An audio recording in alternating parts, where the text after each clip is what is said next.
Welcome, everyone. We're so excited to have you all here today. Celebrating RIPSTOP, a solo exhibition by Max Adrian.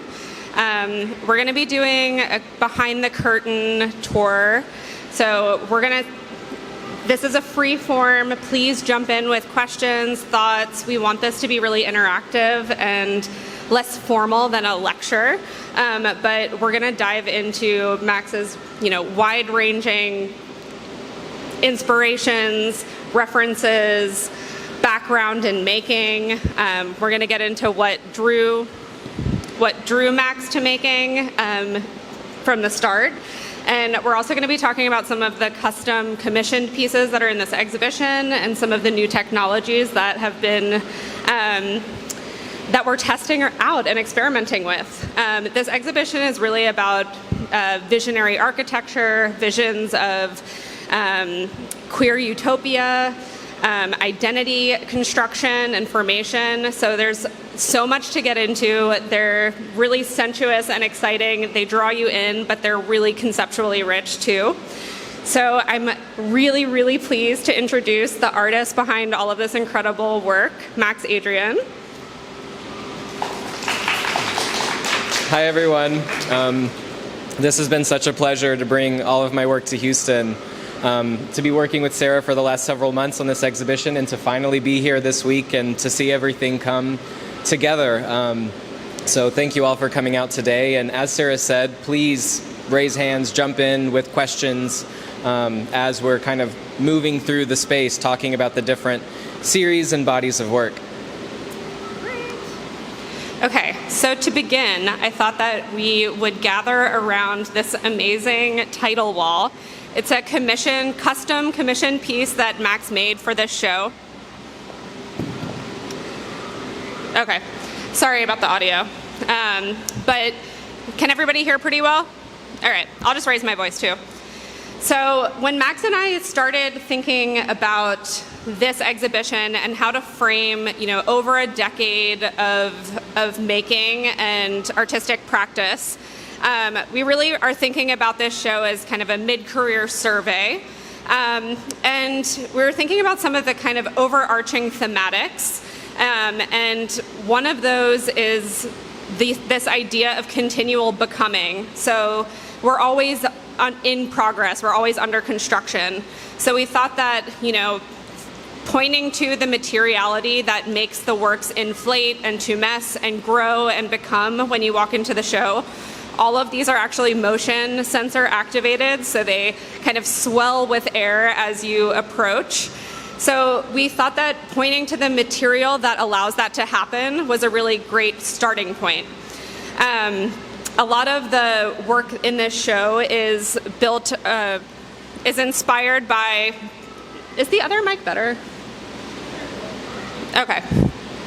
So a lot of this work is inspired by Jose Esteban Munez's Cruising Utopia, which is a foundational theoretical text about the construction of identity and queerness. And so we thought that building a title wall that reflects the idea of becoming stagecraft, this kind of you enter and you're entering this new realm, this new world, and kind of pointing to that artifice and that craftedness, that constructedness was important. So I asked Max if he would be open to creating a giant title wall that was inflatable or plush or pointed to some of these thematic interests. And I'll let Max talk about where that led him, the different iterations of that, and how we ended up with this final piece. Yeah, I'll say it took quite a while for us to land on RIPSTOP for the title of this exhibition and thinking about something concise that attempted to touch on or unite all of the different series and bodies of work that are in the exhibition. There was a lot of back and forth, and we wanted something that spoke to queerness and identity. We wanted something that spoke to performance and theater and architecture, and we played with so many ideas. And Sarah, I think, finally landed on RIPSTOP as primarily the main material that I work with in exploring inflatable forms. So the majority of the works on display incorporate this material, RIPSTOP. Even the furry, so this series behind you all, the sensational inflatable furry divines, and maybe we'll talk about these a little bit more in just a little bit, but even these pieces are lined in this RIPSTOP material that allows the sculptures to inflate. Oh good, maybe the audio will be a little better now that complex is deflating. We'll actually end with talking about this piece and we'll inflate it again. So we'll kind of like do a big circle around the space and then end on the big guy. So yes, RIPSTOP is in a lot of this work. So it's referring to material, it's referring to process in a lot of my pieces, but it has this kind of command, this two-part like rip, stop, almost like this choreographer directive or theatrical action. So we thought that just the way that this title sounded could kind of allude to this this sense of performance or choreography or potential movement. And it's also these two words, rip and stop. It's action and it's inaction. It's this aggressive getting in there and doing something, let it rip, and stop. It's this kind of contradiction. And this sense of contradiction is also really important to the spirit of my work and navigating uncertainty and wanting something and not knowing sure how to get what you want. This sense of conflict is really a part of the process of becoming and identity actualization, the construction of queerness. So anyway, that's kind of a long-winded answer of how we got to RIPSTOP as the title itself, but we liked how it kind of touched on these conceptual concerns. And the form itself is big, it makes a big impact, so it alludes to this sense of like creative placemaking, world building right when you enter the space. It refers to the architecture, building blocks, stacking, making something. It's soft, it swells in these kind of interesting, kinky ways, so it refers to the shapes that our own bodies can kind of make. So yeah, that's kind of some backstory on how we came to this commission title piece that really sets the stage for the greater exhibition. So we hoped that it would have the impact of kind of a director saying action as soon as you walk in. It's kind of unveiling this kind of stage play and the stagecraft that you're about to experience. I thought that maybe we could start with the sensational, incredible furry divines. And these are behind you. They're all in the process of inflating and swelling and responding to your bodies right now. So they're all excited and they're kind of the greeting committee, and they're really happy you're here, just like us. So could you talk a little bit about your background, how you became an artist, how you started working with that material, because it's very tied to this work. So the backstory of how I became an artist, it starts in a lot of ways to how a lot of creative makers can relate to probably with childhood and being drawn to crafts and always just kind of making something, building something. So it's just kind of been inherent to my character from a very early age, all the way through school, into the decision to go to art school.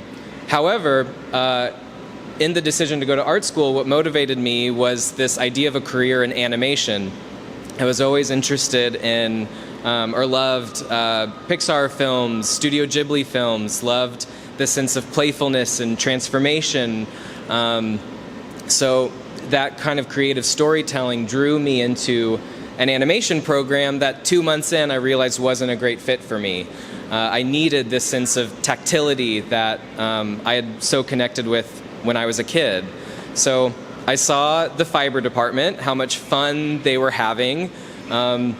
There's a specific story of 2 months into animation, sitting at my light table, just like aggravating over drawing, my hand animating, looking out the window and seeing all the fiber kids erecting this giant woven banner, dancing around it and thinking they're having fun and I want to have fun and do things with my hands. So ultimately, I didn't necessarily know what I wanted to do in that program other than get into some really hands-on processes and have some fun. There were also a lot of like queer people in that department, so I kind of felt at home there. And the longer that, the more I explored these textile processes, the more sewing specifically really stuck with me as this form of constructing and building and sculpting.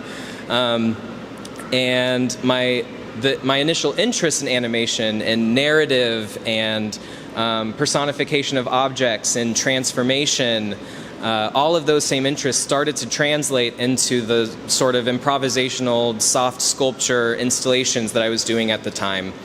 And eventually that work led into the kinds of things that you see in the space today.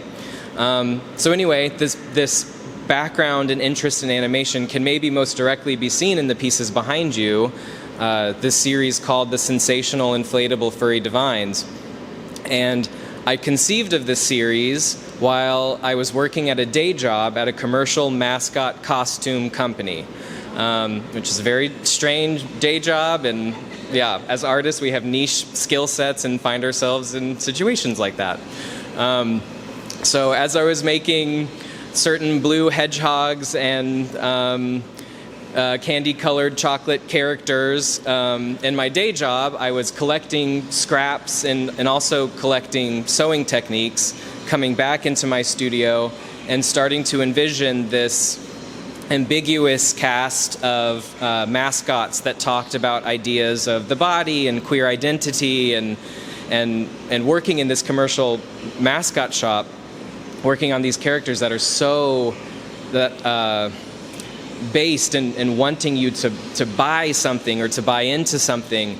I was thinking about kind of subverting that motive and having these mascots that didn't necessarily want anything from you and could relate to these ideas around the body that I was already exploring in other work. Speaking of the idea of subverting commercialism and having mascots that aren't designed to sell you something or aren't motivated by capitalism, could you talk about some of the characters that we're seeing and what their backstories are, what their kind of narrative arcs are?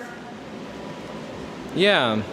So the two most recent ones, they all have names and they all have sort of emotional, conceptual backstories that I was like sitting with. The two most recent ones in the series are the two right here. This one, kind of on his own over here, named Corona, which this is 2018, pure coincidence. But this is Corona, the furry divine of insatiable appetites. And the red and white one behind you all, the last one in the series, Sabina, the furry divine of violent revelations. I think with these two pieces, it kind of took the other three, Jester in the middle, Luther, the gray and pink, Solo, the black and pink. It kind of took these three to tighten this sense of what I was doing with these ambiguous mascots. So for me, Corona and Sabina are the most conceptually, formally tight of the five.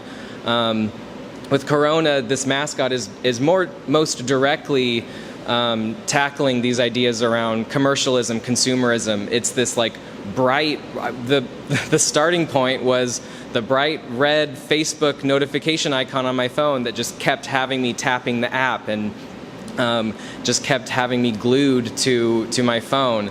Corona is about this insatiable consumption. It's this bright red head that you can't look away from with this kind of black void sucking through it. The hole actually sucks all the way from the front to the back. You could reach through it if you wanted to. So it's this sense of wanting, needing your attention, but also this kind of void. So that's Corona. Sabina over here, the last one in the series, the divine of violent revelations, was really me sitting with a lot of different ideas and feelings around violence. I'm a big horror fan. I watch a lot of scary movies, which I love. I play a lot of like survival horror video games. So for me, it's this. It was the starting point of sitting with this love of the horror genre while also being like outraged at real displays of violence upon members of the queer community in which I align myself. So it's this kind of thing where how can I watch like an elevator spew like all this blood and think like, yeah, that's cool. And then to see particularly black and brown, trans, like queer people continue to be targeted in our society, and how I can kind of hold space, or how those two things can possibly be there at the same time. So with Sabina, it's the sense of the different violences that we observe and live with at the same time. This violence of whiteness, this violence of repression, this object, this kind of soft white form that's obscuring this glittery red material on the inside. It's kind of obscure or ambiguous, whether it's covering up this campy, this glorious material, or if the material is bleeding through to the surface. A lot of my work, just kind of a side note, plays with this sense of inside and outside, this like covering up or like this reveal. So I don't know, maybe that's a little bit of a long-winded backstory to Sabina here, but yeah. Yeah, thank you. So another thing I wanted to point out about Max's work, and we're going to start making our spiral jetty arc around the exhibition soon. So you can bring your chairs with you, or you can just walk with us, whatever feels the most comfortable to you. But I wanted to point out that there is an immense skill set of pattern making and hand sewing and just a really rigorous making background that grounds all of this work. Max is creating all of these patterns, and they're built from flat materials. They're built from bolts of fabric that are flat, and then, patterned together in such a way that once they're filled, they create these really, grandiose, swollen, three-dimensional forms. And for the sensational inflatable furry divines, in particular, this kind of modified geodesic form that is making up the body and then the head. Those are made twice because there's RIPSTOP inside of them, which allows them to inflate, and then there's a full exterior made with all of these other materials that Max is pointing to.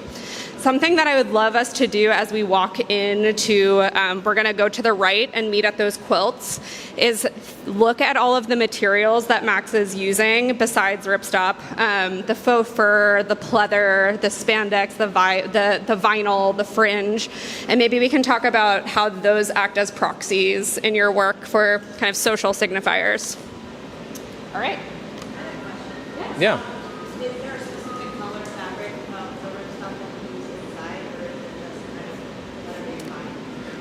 It's mostly what I could pull out of the trash cans of my day job, which is majority this kind of gray green. A lot of it's in this piece on the other side of the corner, so you can get a peek at that.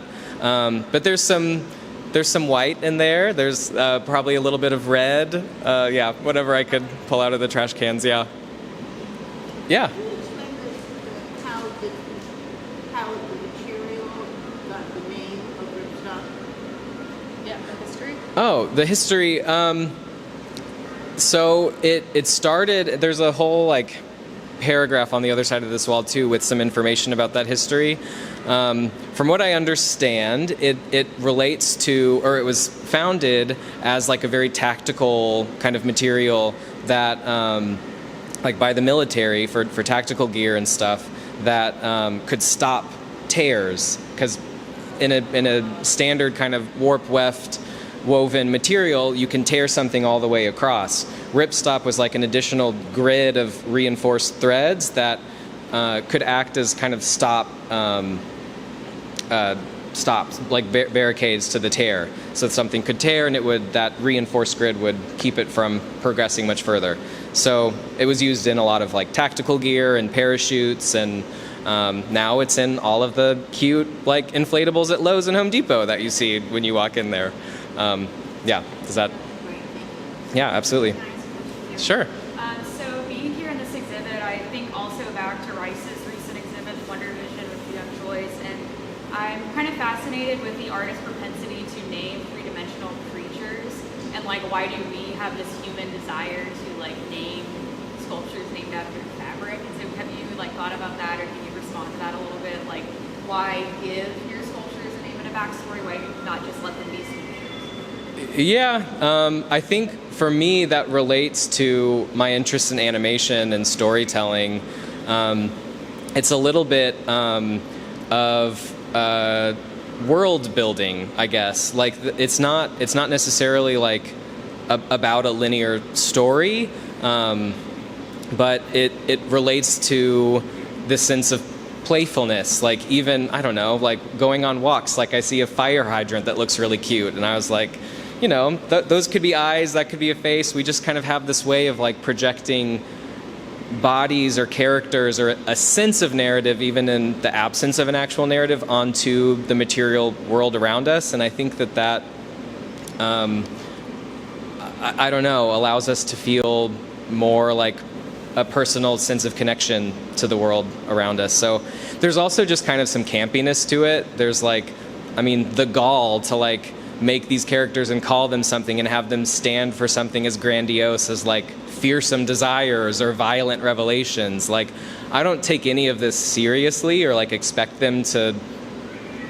stand up to what they seem to represent. It's more just like that sense of playfulness that motivates that impulse, I suppose. Does that answer your question? Or thanks. Does anyone else have any questions before we start to move through the space? Cool. Okay, let's meet over at these two quilts by the puffy lights.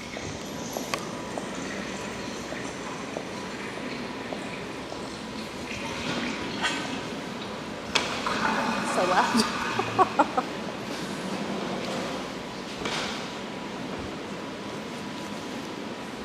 So something that Max brought up as we were looking at that title wall is the kind of metaphorical analog between textile pieceworking and construction. So the idea of pieceworking or joining quilt squares to make a big quilt, and the idea of stacking building blocks or bricks or kind of construction materials, and kind of that analog, I think, is really kind of initiated with some of the quilts and that kind of pieceworking practice. Could you talk a little bit about that and then introduce us to these two pieces? Yeah, so with these quilts, I've been sewing for probably 7 or 8 years now. No, longer than that. Probably, at least a decade. I hadn't, before these pieces specifically, hadn't sat with the specific connotations of quilts and what quilt making could mean to my sewing-based practice, or what my relationship to that rich craft history could be. Excuse the wet noises coming from the piece over there. So with these queer quilt series, these two pieces over here, and there's another one behind you that we'll get to.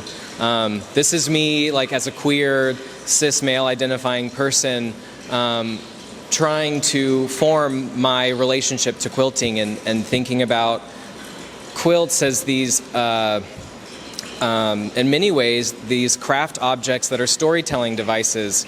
They're emblems of identity.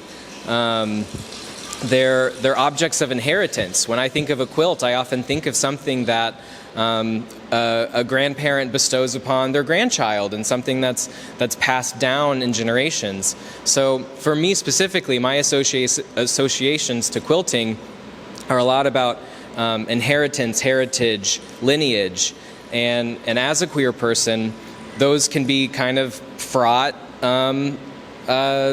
things. There's this notion of chosen family that becomes very important for queer communities versus the family that you're born into.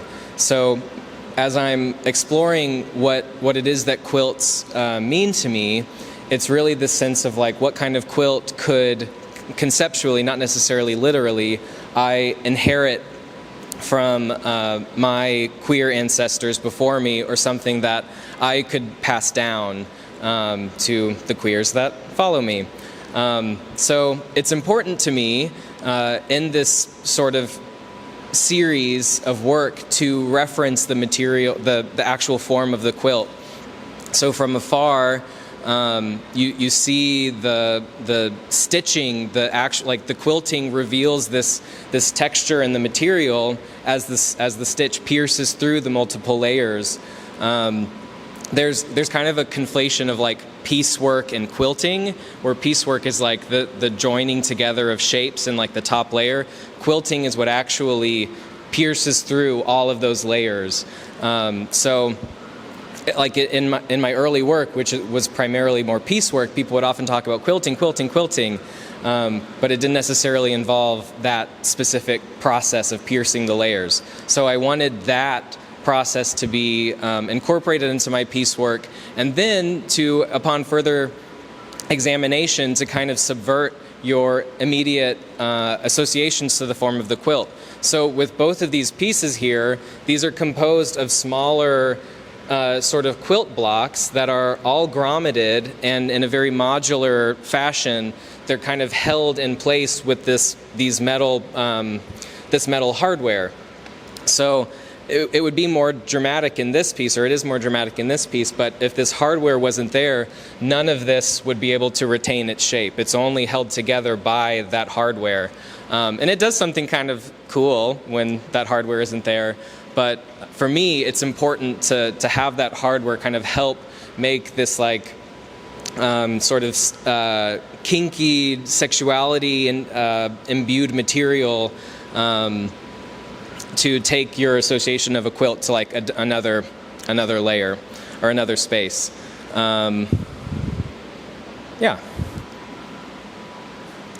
Something that you talked about was modularity, and the idea that these are, these kind of individual units that can come together and make something larger, and that could also, theoretically continually be added to.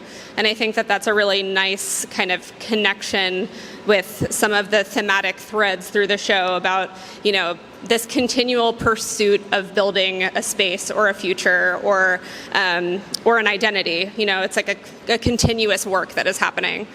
I was wondering if you could talk a little bit about some of the specific materials in these, and what kind of, how they function as proxies for different communities or different interest groups. Yeah, material culture and material associations are really important to my work. I love having a lot of different access points into the interpretation of art.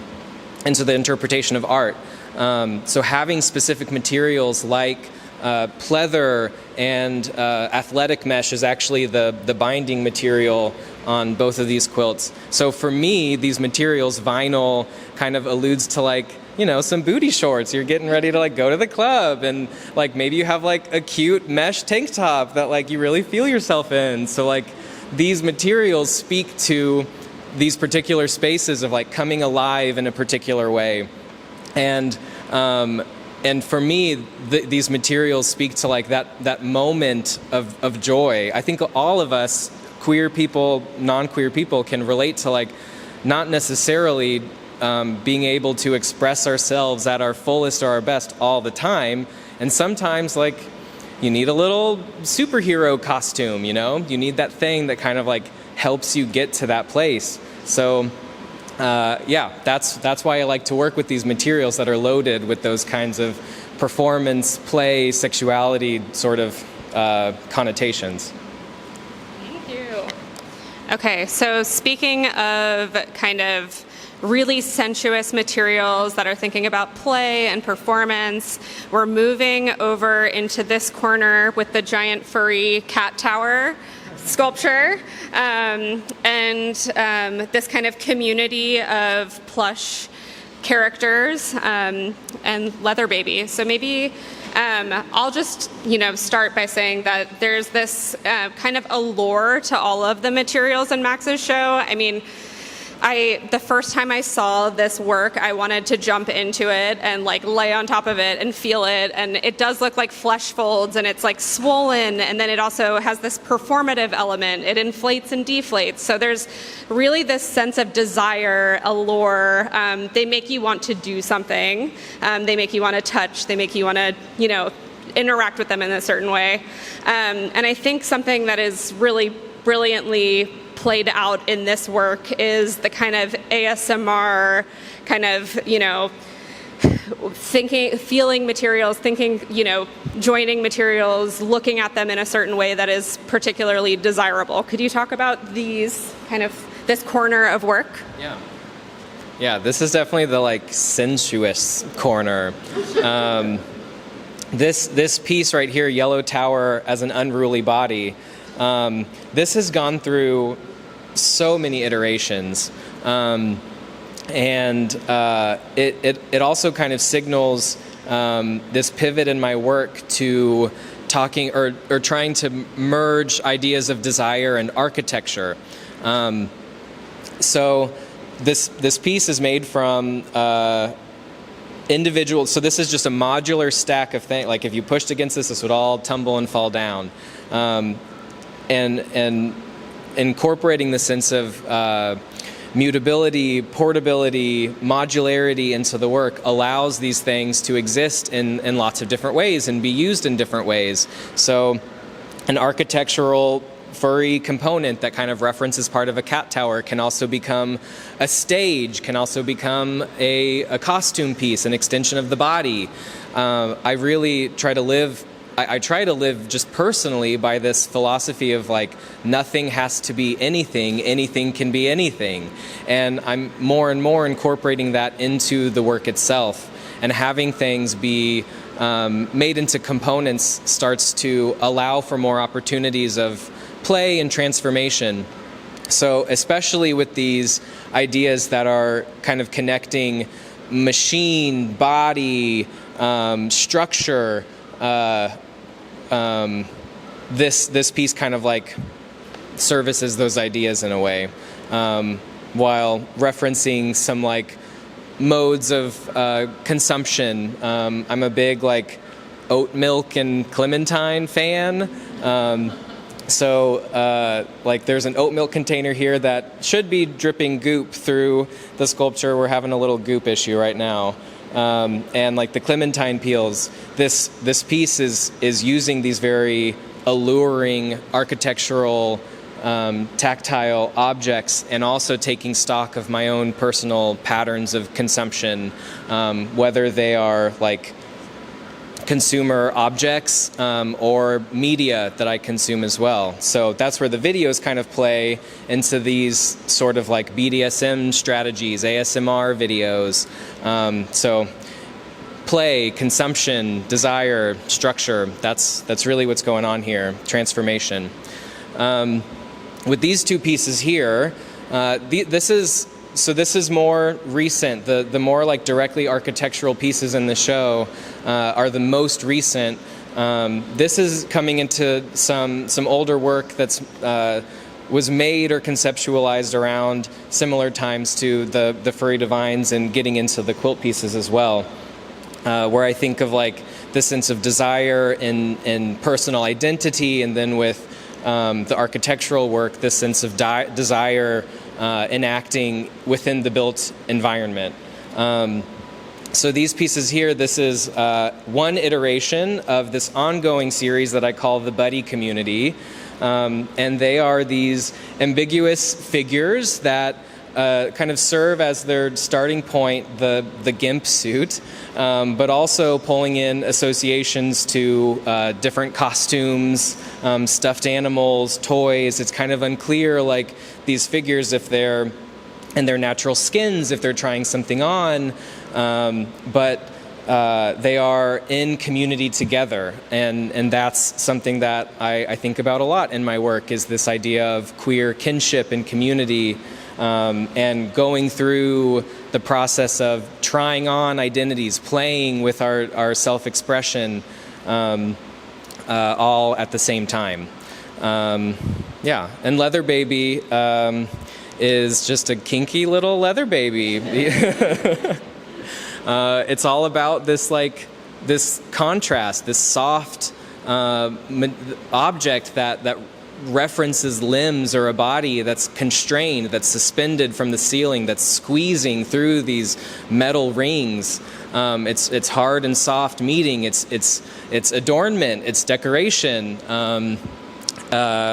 It's dominance and submission. All of that is wrapped into this one funky, kinky, tooth-looking thing. Yeah. Thank you. Okay, I think that was a really, talking about the kind of ideas of kinship, community, kind of materials functioning as these forms of inheritance. I think it would be a really good move into this piece here, Specimens of a Queer Quilt, and Waste of Art Blocks. One of the kind of reference points that Max and I talked a lot about was the AIDS memorial quilt and, the kind of really rigorous and rich history of kind of queer textiles. And could you talk a little bit about the conception of these pieces separately and how they kind of end together in this presentation? Yeah. So. Specimens of a Queer Quilt was the starting point into this thinking about my relationship of as a queer sewing-based artist to the specific process of quilting. And as I was saying before, this is actually an example of there not actually being what you anticipate or expect quilting to be in this piece. The specimens, these vinyl pockets that contain within them stitched compositions of pleather and underwear and spandex, are quilted in a way through this grommeting process that's piercing through the layers, kind of standing in for the stitch itself. This was the starting point for that train of thought, and also the starting point into incorporating strategies of modularity. So you can imagine this piece being chained together in lots of different combinations, or there are chains connected on all of the sides. It could grow, it could expand, and that sense of growing and expansion very much carried forward, both conceptually and formally with using the same material into this piece here, Waste of Art Blocks. So starting in the spring of 2019, I stopped throwing away any of my studio scraps, and I needed to hold on to them to confront for myself my own patterns and impacts of consumption in my creative process, and to think about that in terms of waste management. And so there's this kind of like existential element to it, but there's also this hopeful element to it as well, in terms of different landscapes or structures being formed the more blocks that I accrue. These are actual building blocks. I've never installed this piece the same twice, and it just continues to get bigger and bigger and bigger. This is now over 4 years of my scraps. So in another way, it's also a bit of a diary for me. Like I can look at this and I can think about like, oh yeah, those were the Hershey's Kisses that I was eating when I was sewing the quilt that one day, and or that was like the failed studio experiment where I was really trying this one idea with like this swollen object that was dripping gold mylar, and it sounded cool, it didn't work out, ended up in a waste block. It's the sense of something constantly changing and growing, and also a connection to the past in the process. So the idea of, continuously under construction, the idea of architecture, the idea of navigating space, I think that's something that you talked about that's a more recent, through line in the work. And I think this is a nice kind of segue into Threshold, which is investigating, navigating space, desire as the motivation to move through spaces, and space being both digital screen space and physical space, like blocks of a street. Could you talk a little bit about the conception of this work? And this is also the first time the work has been shown in both of its modes. So could you talk about that too? Absolutely. So the piece, the actual object itself over here, this was my primary COVID project. Like the first few months, I guess really the first 6-7 months of COVID. There's a lot of sewing squares, like I needed a repetitive project that could just help me feel sane in this world that was so crazy. I was in grad school in Philadelphia at the time, and as the pandemic hit, I returned home to be with my partner, who's here, Anton. And when I was scrambling to figure out what I could possibly take, not knowing how long I would be away from my grad program or away from my studio, all I took was my portable sewing machine and my RIPSTOP. And I set up a temporary studio in our basement for the next 5 months, where I started to develop this super regimented architectural way of sewing my teeny tiny RIPSTOP scraps together. At the same time, I was doing a lot of research and reading about virtual spaces and desire and game theory. And some of those texts are actually available for you to peruse in the reading area in the back corner. So in this transition of my practice and thinking about desire and its manifestation in our personal identity into desire as the fuel that's navigating us through the world, this was one of the first pieces where I was really trying to tackle that. I don't know if I've said the title yet itself, but this is Threshold for the Cyber Citizen, and I've played with several different modes that it exists within, and I've landed on this daytime mode, which you can see on the left. And in this daytime mode, the object is turned on. It's this swollen wall game board looking object with a central hole, and inside of which is a selfie light that glows the center of the piece, also revealing an iPhone playing a video that's beckoning you to approach. And it's the sense of just beckoning, inviting you to come in, not understanding the precise system or logic that this game board is kind of presented to you. It's this invitation, but this sense of I don't know what the rules are. I don't know how to engage with this thing. I want to, but I don't know how to. So that's this daytime mode. In nighttime mode, so this is not actually in its nighttime mode. The object is projected from the backside. So this projection here is more documentation of that nighttime mode than it is the nighttime mode itself. So in this mode, I've made this 45-minute collage of virtual activity. It's social media scrolling. It's YouTube rabbit holes. It's navigating through 3D renderings in a rendering software. It's playing with a video game soundscape generator. It's all of this different virtual activity that's collaged in a 45-minute video that's projected from the backside. And the way that this object is stitched together, there are all of these kind of cells, these cube cells inside the piece that become enlarged pixels. So this oversaturation, overstimulation of digital content becomes pixelated and filtered through the object itself. And that's this kind of kaleidoscopic display that you see documented on the right.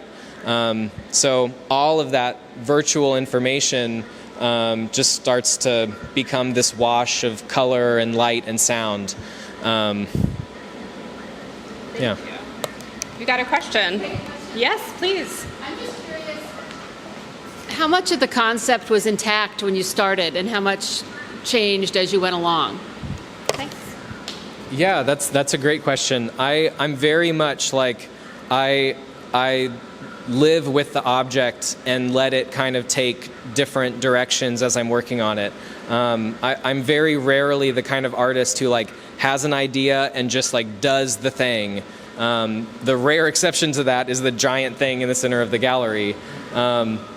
With this piece, this started from purely this sense of like, I just wanted to build like a kind of a wall in a way with the inflatable material, the RIPSTOP, which when you inflate an object, it wants so much to become a sphere as hard as it can. So it's hard to see or to tell, but there's this system of baffling in this object that gives it this internal structure to retain this rectilinear form. So it started as just kind of this idea of like, how can I use this soft material that wants to be a sphere when I inflate it and make this rectilinear thing. As I was making it, it became this grid, it became this game board. I was watching documentaries about artificial intelligence and game theory, and my mom has been a computer programmer for 30 plus years, and I was having conversations about her career developing in that time and how bodies and computers have engaged with each other so differently in that time. So that interest in artificial intelligence and games like informed the design to take on this game board sort of aesthetic. And initially it was planned as like a game board. It was going to be a horizontal object with legs. But it felt like seeing it as a plane, it lost so much of the power of that grid. So it became a wall and a kind of a theater curtain. So it was this constant process of responding to the thing and the research that I was looking at. Yeah, thank you for that question. Well, I think the introduction of game theory and navigating digital space, and how actually that has that history is very connected to queer community building and queer identities. We have, programs like, early internet archives that really were, really facilitated queer communities to find each other and connect in the early internet. So maybe we could talk a little bit about how that kind of digital connection and digital community building kind of relates to the analog architectural influences in this piece. So this piece has a loud motor, and maybe we can kind of use this as the grand finale. Maybe one lucky person could hit the illuminated red button. Maybe you could choose someone. Oh. Somebody already did it.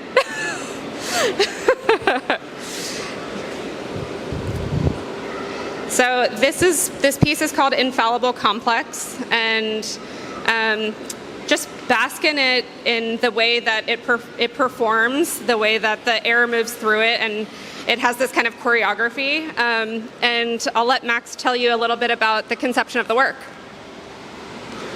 So this piece was my primary grad school thesis work. This was 6 months in the making, and pretty much the only thing I focused on in that last semester of grad school. I mentioned that I was in grad school as the COVID pandemic started, which greatly impacted my grad school experience, the majority of which was held online. And while having access to the facilities and my cohort in some limited manner, a lot of that grad school experience was this virtual and hybrid sort of experience. So the motivating idea or feeling with this piece is this contrast with a virtual space and a physical space. I spent weeks like with this object in Google SketchUp in so many different iterations, just playing with different combinations of the carved out portions of the space, and living with it virtually for so long, seeing it translated into this soft, swollen object. There's this interesting kind of transformation that the structure takes on. The thing about this complex, this piece, is that it has this very rich, colorful interior that draws you in, and it plays on certain expectations of inflatable architecture at like bounce houses and stuff. So it invites you in, but it kind of thwarts your expectations of what an inflatable architecture that's larger than your body should be. There's this carved out doorway in the center, but if you were to approach, there's nowhere for you to go. There are these portholes that someone could climb inside of, but there's a missing floor in those locations. So it becomes less about this like actual engagement or invasion of this object, and it's more this imagined relationship. This structure presents itself some way, and you as the viewer have to consider alternative modes of engaging with it. So it's a lot of this play between the physical thing itself and the imagined places that it takes you to. We have a question. I have two questions. Two questions. Can you control how it inflates and deflates? The question is, can you control how it inflates and deflates? Are you talking about like the manner in which it like rises? Yeah, by whatever it is you're doing. Yeah. So, short answer, no. Like designing this thing, there are so many channels of how the air is traveling through the object, and it was such a gamble, especially in my last semester of grad school, like putting so much time into this thing and not knowing if it even would stand. So it really has this sort of choreography all on its own. That's such a big part of right. seeing it. I just wondered, well, how much can Yeah, can for you sure. control? I will say it didn't stand at first, which was very frightening, 2 weeks away from my grad school review. And that's how this center pillar came into the piece. So I had this whole thing more or less done and had to get back into it and have this central air column to help give it that support. So it was a little bit of a response and control, but in terms of the actual like way that it kind of unfurls, I can't entirely take credit for that. Yeah. So then my other question is, have you gotten inside of it when it inflates or deflates, or do you ever see that as part of it possibly, or would it just smother you? Sure. So the question is if I've gotten inside of it while it's inflating or deflating. The short answer is yes. It's a tough question. It's because it is so inviting, and there technically is space for a body to go into. So it's a weird thing to be like, yes, it obviously looks like that, but like, don't do it. And I don't know, I guess there's something to be said for the like Dom kind of thing of like, you want it, but you can't have it. But it has definitely, like this piece, the making of this piece, seeing the scale realized in person, like, as I said, I spent so many hours with it as a virtual construction. Finally seeing it in person has definitely led to lots of ideas about engaging with like actually putting your body inside of an object, especially one that seems precarious and that could fall apart around you at any time. I mean, who can't relate to that right now? Like something falling apart around you. So I think that's where some architectural ideas are going, that this was a very big stepping stone toward. We Yeah. Thank you so much for your amazing work. My question is, how much does your mom influence your artwork? That's a very interesting question. I would say very minimally. My mom is a very supportive, very sweet person who doesn't understand much of this at all, but is like a real cheerleader, spearheader of it. I will say something about my mom that I admire and I think does manifest in the work a little bit is this sense of earnestness.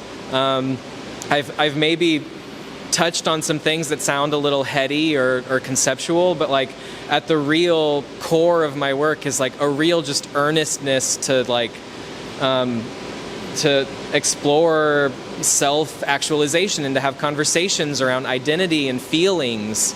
Like that's really so important. So this like earnest desire to connect, I could see that relating to my mom in a way. And the game theory. Yeah. Theory. Okay, we have another question here. It kind of reminds me of like a children's place. Like, you know, those like places where like kids like they can crawl around and like go down slides and stuff like that.